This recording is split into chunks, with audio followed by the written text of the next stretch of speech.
Okay. So, transracialism, huh? So apparently white people have decided that being racist isn't enough. They want to now embody the race of people that they are being blatantly racist against. In this particular video, I'm going to talk about a person by the name of Ollie London, who is very, very fascinated with Korean culture, specifically K-pop culture, and one particular K-pop artist by the name of Jimin. Ollie London is an individual who identifies as non-binary, and if you look at their profile picture on Twitter, they have literally stated that they use they, them pronouns and co and Rian pronouns. Now, I don't know about you, but that's, to me, says, I'm racist and I just want to make it quirky. There's so many things about the situation that make me actually angry, but I don't want to appear angry in this video because I'm gonna have people come at me and say, why are you being angry about this? They're just trying to live out their identity like any other trans person. To that, I say, they're not trans in that way. They might be non-binary, which falls under the trans umbrella, but they are definitely not transracial. And I'll explain why.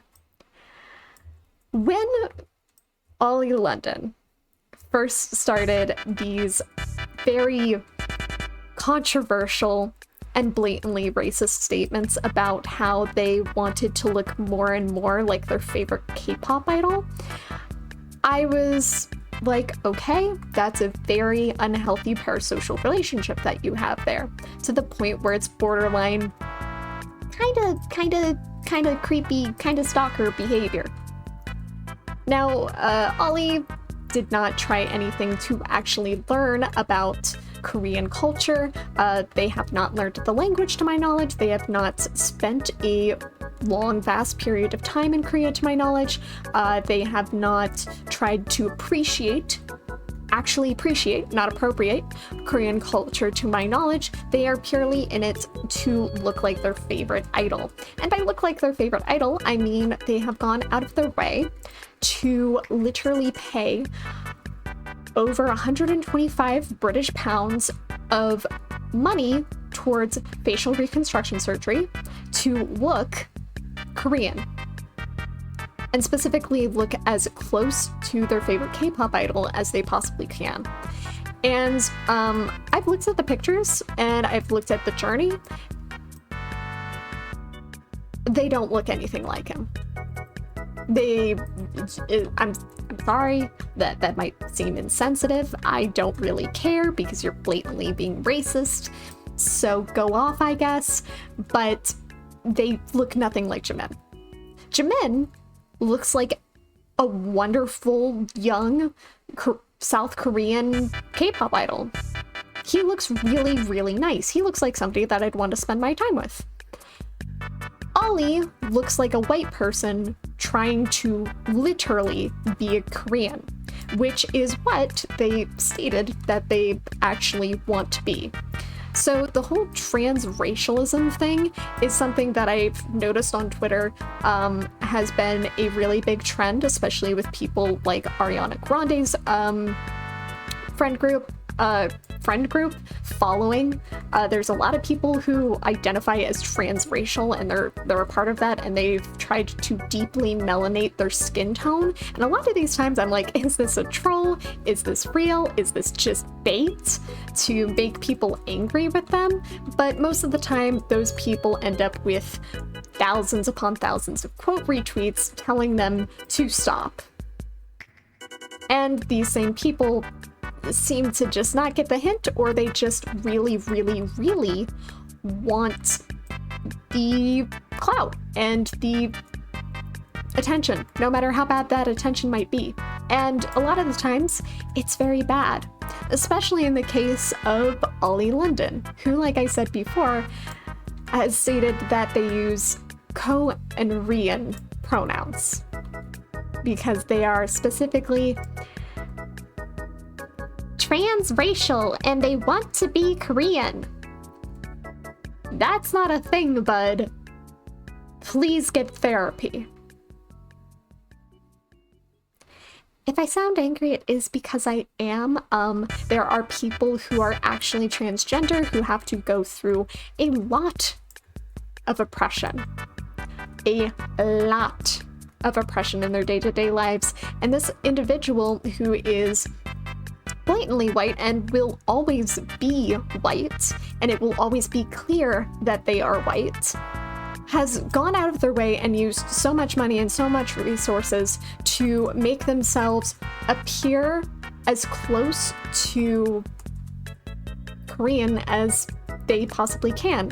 And in my personal opinion, as someone who's watched a lot of plastic surgery shows for no apparent reason other than they were kind of interesting, I guess, from a medical standpoint, they don't look good. Sorry, not sorry, but you don't look good.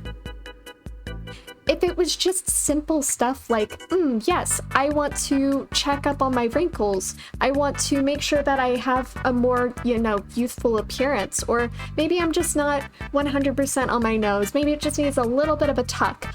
I would have no problem with that whatsoever. I have never been against plastic surgery. What people want to do is their business. That's their body. But when you are blatantly mocking a minority group, two minority groups, not just the whole Korean thing, but people who are trans and use neo-pronouns, and you have now made it worse for them to have people understand that, and you go on literal conservative talk shows to get people to see your side of the things. I'm sorry, no one wants to see your side of the things because you're literally making a mockery out of people's real life pain. And conservative people, Ollie, if you ever see this, don't actually care about people who are trans or non-binary. They don't. They would rather see us dead than anything else.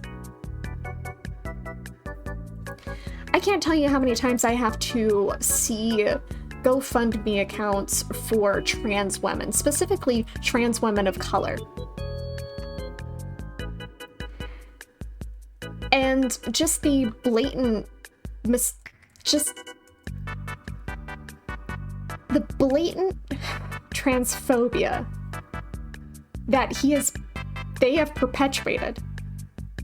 perpetuated in this situation is obscene. It's actually disgusting. And I have no other way of putting it other than that. They are just basically making people question trans identity even more with their blatant disrespect of these issues and being blatantly racist. And they can say that they're not, and that they're appreciative of Korean identity, and that they are 100%, non-binary and all this stuff as much as they want. But from the perspective of someone who is non-binary and, has had to go through the ringer in my life and does not get my pronouns actually respected at all ever, unless it's on the internet, I am just gonna say right now that, yeah, no. No.